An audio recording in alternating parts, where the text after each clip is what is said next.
Students, आज के class में आपका वेलकम है। और आज की क्लास में हम लोग कूलाम के नियम को सदिश रूप में देखेंगे कि कूलाम के नियम को सदिश रूप में किस तरह से लिखा जाता है। यानी कि अभी तो हम लोग कूलाम का नियम परिमाण के रूप में देख रहे थे, अब परिमाण और दिशा दोनों के रूप में देखना है।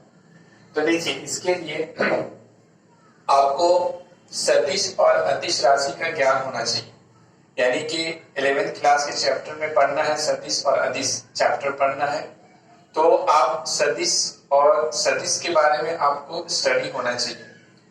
इसको अच्छे से समझने के लिए हम थोड़ा सा उसको रिवाइज कराते हैं। तो देखिए, सबसे पहले अगर मान लेते हैं कि ये एक बिंदु है और ये एक दूसरा बिंदु है। अब यहां से एक सदिश राशि को खींचना है। तो यहां से जब एक सदिश को खींचेंगे तो इस तरह से खींचेंगे, इस बिंदु और इस बिंदु को मिलाते हुए। और अगर इधर से इधर खींचना है तो यहाँ पे एरो यहाँ पे देंगे। ये इसको कहते हैं टेल और इसको कहा जाता है हेड। ये हो गया पूंछ और ये हो गया सर। तो यहाँ पे मान लेते हैं कि इस सदिश को हम लोग सूचित करते हैं ए से। ये हो गया ए और इसमें ऊपर में तीर का निशान दिया जाता है। तो ये एक कोई सदिश ए है। अब अगर सदिश ए यहां से यहां तक है तो यहां से यहां तक की जो दूरी होगी उसको किस तरह से सूचित करेंगे? तो उसको सूचित करने के लिए ये जो सदिश ए है इसका मॉड लेंगे। मॉड यानी किसी भी सदिश का जब मॉड लेंगे तो वो मॉड उसका परिमाण बताएगा, यानी कि उसकी दूरी बताएगा, उसकी लंबाई को बताएगा। यहां से यहां तक की लंबाई कितना होगा या यहां से यहां तक की दूरी कितना होगा। तो इसके लिए ए का मॉड लेंगे।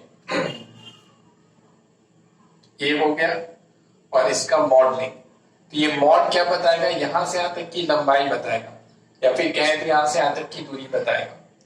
तो ये कोई सदिश ए हो गया, ये जो हम देख रहे हैं। और इस सदिश का यहां से यहां तक का लंबाई इसको सूचित किया जाएगा ए के मॉड से।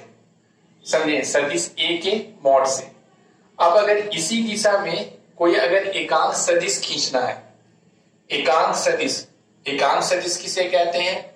तो वैसा सदिश जिसका परिमाण 1 होता है और यह किसी विशेष दिशा को प्रदर्शित करता है, किसी विशेष दिशा में होता है। तो अगर सदिश ए की दिशा में अगर कोई एकांक सदिश को सूचित करना है तो उसको कैसे सूचित करेंगे? तो इसी दिशा में, इस दिशा में अगर कोई एकांक सदिश को सूचित करना है तो उसे सूचित करेंगे ए और कैप दे देंगे ऊपर। ये कैप हो गया। तो ये कोई एकांक सदिश ए है। ये एक ऐसा सदिश है जिसका परिमाण 1 होगा और इसका दिशा किधर होगा? इसके दिशा में होगा, यानी इस तरफ होगा। ठीक है, इस तरफ होगा। अब इन तीनों में संबंध क्या होता है? तो इन तीनों में संबंध ये होता है, अगर आपने 11th क्लास ठीक से पढ़ा होगा तो याद होगा कि इन तीनों में संबंध, यानी कि ए कैप इक्वल टू लिखेंगे सदिश ए और इसी के मैग्नीट्यूड से यानी मॉड ए से डिवाइड कर देंगे। यानी इन तीनों में ये संबंध होता है। ए कैप बराबर हो जाएगा ए सदिश ए और सदिश ए का मॉड हो जाएगा, यानी वेक्टर ए और बाई बटा वेक्टर ए का मॉड। तो ये इन तीनों में संबंध होता है। तीनों अलग अलग चीजें हैं। ये बता रहा है कि कोई सदिश ये है, ये कोई सदिश है ए और उस सदिश का यहां से यहां तक का लंबाई को ये सूचित कर रहा है, या यहां से यहां तक की दूरी को। और ये क्या सूचित कर रहा है? ए का कैप ये सूचित कर रहा है कि एकांक सदिश, ये कोई एकांक सदिश नहीं है, हो भी सकता नहीं भी हो सकता। तो ये कोई एकांक सदिश नहीं है, तो इसके इस दिशा में कोई एकांक सदिश को सूचित किया जा रहा है ए के कैप से। अब इन तीनों में संबंध ये होगा कि ए कैप बराबर होगा ए का वेक्टर ए और बटा हो जाएगा वेक्टर ए का मॉड। सदिश ए बटा सदिश ए का मॉड हो जाएगा। देखिए, अब अगर कूलाम के नियम को सदिश के रूप में लिखना है तो मान लेते हैं कि दो आवेश है, एक आवेश है Q1 और दूसरा आवेश है Q2 है। दोनों अगर धन आवेश है तो ये इस पर इस दिशा में बल लगाएगा और ये इस पर इस दिशा में बल लगाएगा। तो ये जब इस पर इस दिशा में बल लगाएगा तो इस बल को इस तरह से सूचित करते हैं और इसको लिखेंगे F1 पे बल लगाया जा रहा है पहले आवेश पर दूसरे आवेश के द्वारा, तो F1 2 लिखेंगे, पहले आवेश पर दूसरे आवेश के द्वारा लगाया गया बल, और इसको सदिश रूप में वेक्टर के फॉर्म में सदिश के रूप में लिखेंगे। तो इसके ऊपर तीर का निशान देंगे, यानी अब जो बल को लिखना है उसको सदिश रूप में लिखना है, यानी परिमाण और दिशा दोनों के रूप में लिखना है। तो अगर दोनों के रूप में लिखना है तो इसके ऊपर तीर का निशान देंगे। इसी तरह से ये जब इस पर बल लगाएगा तो ये बल इस तरफ होगा और इस बल को लिखेंगे F2 पर दूसरे आवेश पर पहले आवेश के द्वारा, तो 2 1 दूसरे पर पहले आवेश के द्वारा। ठीक है। अब देखिए, तो लिखेंगे माना कि F12 बराबर आवेश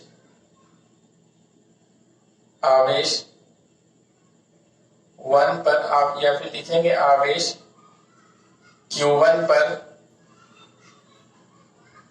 आवेश Q2 के द्वारा लगाया गया बल। आवेश Q1 पर आवेश Q2 के द्वारा लगाया गया बल, तो F12 बराबर इसका परिमाण लिखेंगे। तो परिमाण के लिए हम लोग क्या लिखेंगे, K पहला आवेश गुना दूसरा आवेश, यानी कि कूलाम का नियम ये कहता है कि इन दोनों के बीच लगने वाला जो वैद्युत बल होता है वो दोनों आवेश के गुणनफल के समानुपाती, दोनों आवेश के गुणनफल के समानुपाती, और उनके बीच के दूरी, इन दोनों के बीच का दूरी। तो अब दूरी को कैसे सूचित करेंगे, तो सदिश रूप में सूचित करेंगे। तो यहां से क्या करेंगे, एक सदिश खींचेंगे इस तरफ, यहां से एक सदिश खींचेंगे इस तरफ।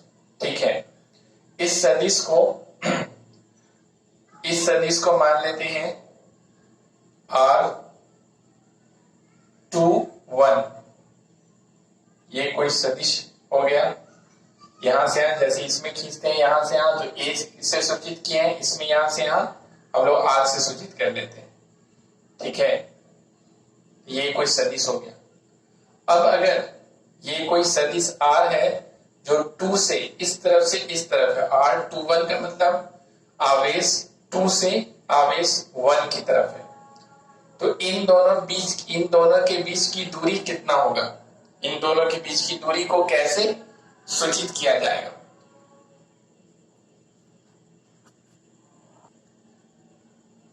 तो इन दोनों के बीच का यहां से यहां तक का लंबाई कितना होगा, या फिर यहां से यहां तक का दूरी कितना होगा, तो ये हो जाएगा, अगर ये सदिश है R21, ये सदिश कोई है R21, तो यहां से यहां तक की लंबाई को हम लिखेंगे R21 का मॉड लेंगे, तो ये यहां से यहां तक की लंबाई को सूचित कर देगा। ठीक है, जैसे ये वेक्टर A था, यानी सदिश कोई A है, तो यहां से यहां तक की लंबाई इस सदिश का क्या लिखते हैं, सदिश A का मॉड, तो ये यहां से यहां तक की लंबाई या यहां से यहां तक की दूरी बताएगा। तो यहां से यानी इन दोनों आवेश के बीच की दूरी क्या है, R21 का मॉड है। तो यहाँ पे दूरी का स्क्वायर होता है, तो लिखेंगे R21 का मॉड का स्क्वायर ले लेंगे। ठीक है, तो ये हम लोगों को बल का परिमाण मिल गया। अब हम लोगों को दिशा लिखना है। तो बल की दिशा क्या है? तो इस बल की दिशा इस तरफ से इस तरफ है। तो ये जो हम लोग सदिश लिए हैं R21, इसकी दिशा में कोई एकांक सदिश को अगर लिखेंगे तो एकांक सदिश को कैसे लिखेंगे? R21 का कैप दे देंगे। तो ये क्या बताएगा? इस दिशा में एक सदिश राशि को बताएगा, जिस सदिश राशि का परिमाण क्या होगा? 1 होगा। यानी अगर इससे अगर इसको गुना कर दें तो इसका परिमाण होगा 1। तो 1 से अगर किसी भी चीज को गुना करेंगे तो ये उतना ही रह जाएगा। और ये क्या बताने लगेगा? दिशा बताने लगेगा इस बल का। उस बल का दिशा किधर से इधर बताएगा। तो यहां पर इसके साथ जोड़ देंगे R21 का कैप, जहां R21 क्या है? एकांक सदिश है आवेश Q2 से Q1 की तरफ। तो यहां पे लिखेंगे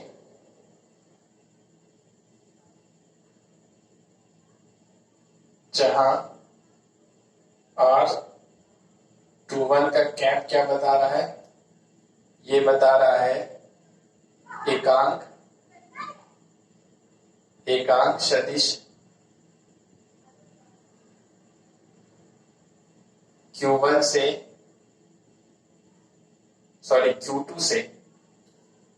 Q1 की ओर, Q2 से Q1 की ओर बता रहा है। ठीक है,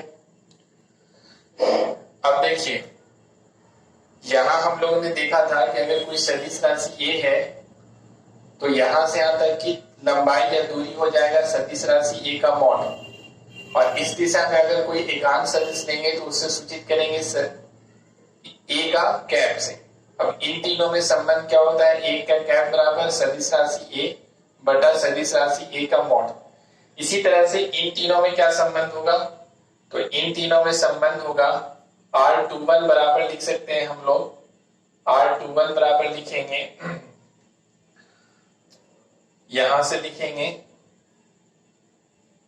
R21 सदिश राशि R21 बटा R21 का मॉड ले लेंगे। इन तीनों में संबंध हो गया। तो देखिए R21 की जगह पे क्या लिख सकते हैं? R21 सदिश राशि R21 बटा R21 का मॉड ले सकते हैं। तो इसके जगह पे यानी इसके जगह पे ये लिखा जा सकता है। तो इसके जगह पे हम लोग ये लिखेंगे। तो उस हिसाब से लिखेंगे चूंकि R21 का कैप एकांक सदिश R21 बराबर होता है R21 बटा R21 का मॉड। तो इसलिए F12 तो F12 बराबर हो जाएगा यहां से K, उसके बाद Q1 इंटू Q2 बटा R21 का मॉड, R21 का मॉड का स्क्वायर। और इसके जगह पे हम लोग लिख सकते हैं R21 बटा R21 का मॉड। ठीक है,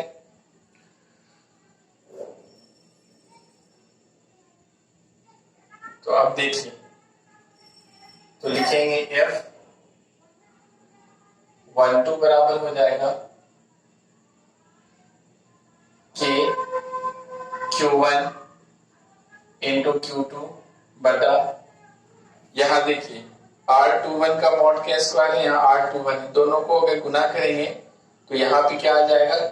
क्यूब आ जाएगा। तो इन दोनों को गुना करके लिखेंगे R21 का मॉड का क्यूब, और यहां से हो जाएगा R21 का, ये हमारा हो जाएगा सदिश राशि सदिश R21, ये बच जाएगा।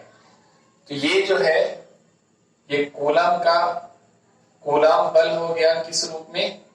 सदिश रूप में हो गया। कूलाम बल सदिश रूप में हो गया। ठीक है, इसी प्रकार इसी प्रकार अगर लिखना है F21 के बारे में, F21 यानी इस आवेश के द्वारा इस पर लगा हुआ बल, तो F21 बराबर F21 क्या हो जाएगा? F21 के बारे में लिखेंगे आवेश Q2 के द्वारा आवेश Q1 पर लगा बल। ठीक है, तो ये हो जाएगा, तो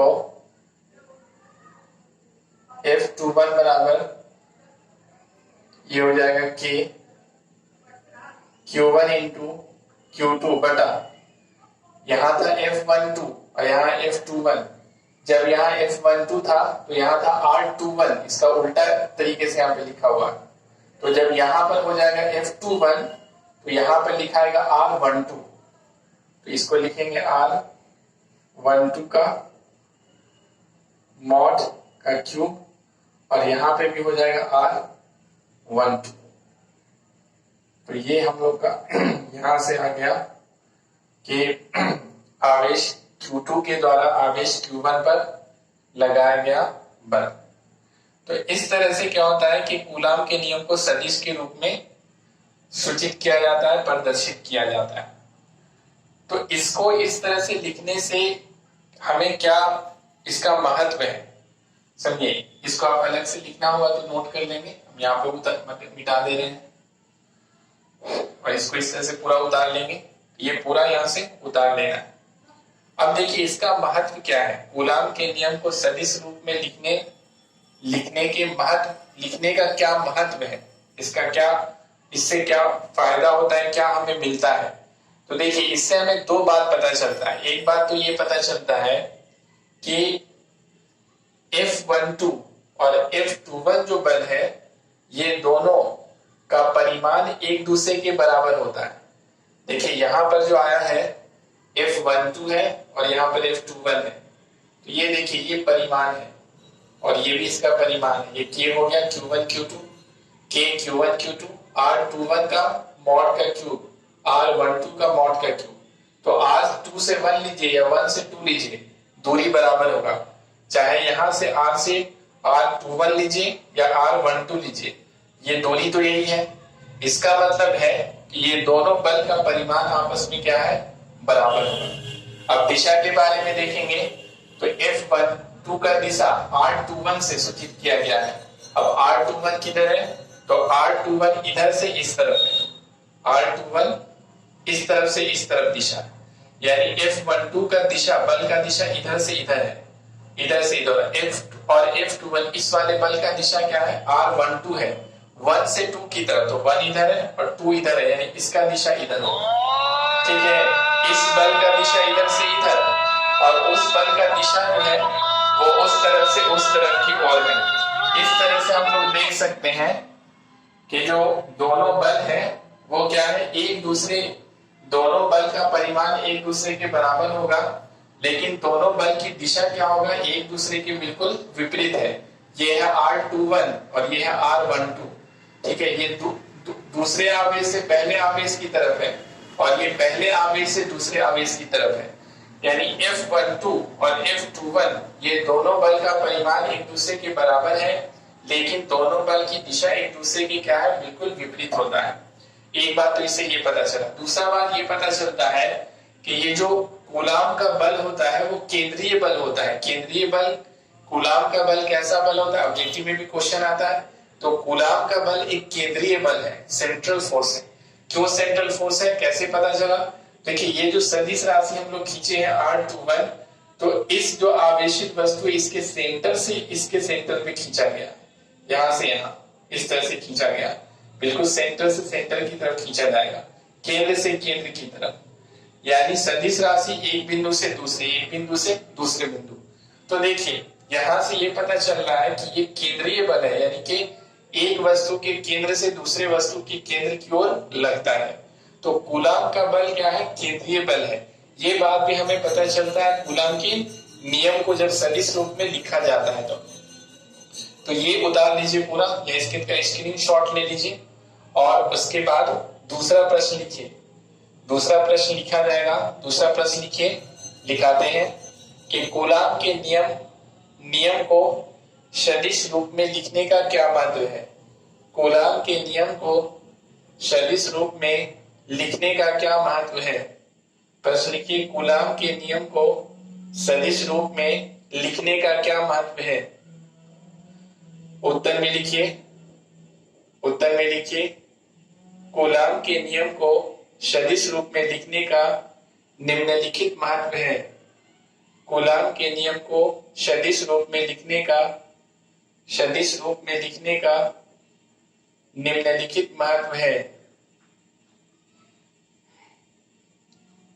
पहला लिखिए, पहला लिखिए,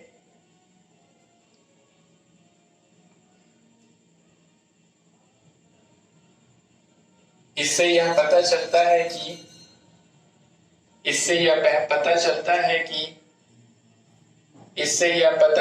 है कि बल F12, ये वाला बल F12 एरो के तीर के निशान के साथ F12 तथा बल F21 तीर के निशान के साथ तथा बल F21 का परिमाण एक दूसरे के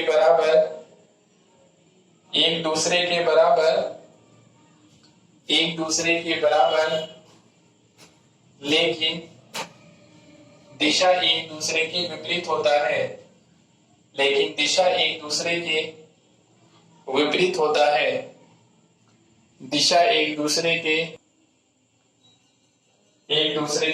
होता है। दूसरा लिखिए,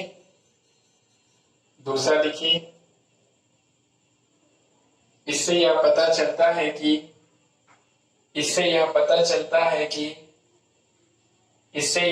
चलता है कि कूलाम का बल केंद्रीय बल होता है।